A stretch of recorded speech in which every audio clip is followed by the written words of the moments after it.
மக்களுக்கு ராமநாதபுரம் மக்களுக்கு நாடாளுமன்ற உறுப்பினரானால் என்ன செய்வேன் அப்படின்னு உறுதிமொழி கொடுத்துருக்கீங்க சார்? நான் உறுதிமொழி கொடுத்து கொண்டிருக்கேன். தீர்க்கப்படாத குடிநீர் பிரச்சனை ராமநாதபுரத்துக்கு முழுமையாக தீர்க்கப்படுவதற்கு நடவடிக்கை எடுக்கப்படும் என்று சொல்லியிருக்கிறேன். கச்சத்தீவை மீட்டெடுப்பேன் என்று சொல்லியிருக்கிறேன்.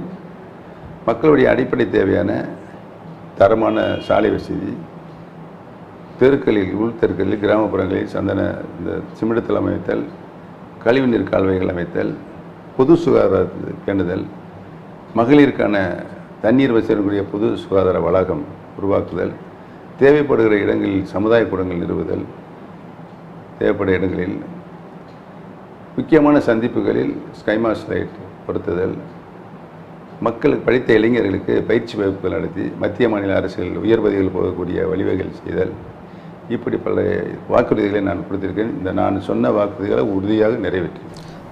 அதிமுகவுடைய ஓட்டுக்கள் உங்களுக்கு வரும்னு நினைக்கிறீங்களா? உறுதியாக வரும். தொண்டர்கள் என் பக்கம் தானே இருக்காங்க. அங்கே பொதுக்குழு கூப்பிட்டு வந்தாங்களா, அவங்களாம் ரவுடிகள், குண்டர்கள்.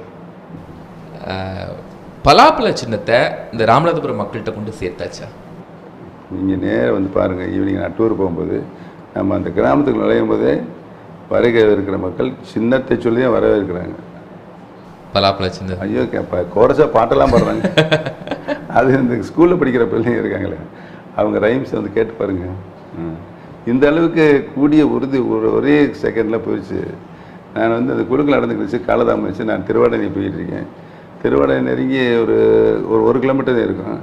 திருவாரூருக்கு அங்கேருந்து பலாப்பழம் நம்ம குழுக்களை கிடச்சிச்சு அப்படின்னு தகவல் வருது. அந்த கார்னரில் போய் சேர்றேன். அதுக்குள்ளே ஒரு நூற்றுக்கணக்கான தாய்மார்கள் கிராம பாணியில் பாட்டு படிக்க ஆரம்பிச்சிட்டாங்க.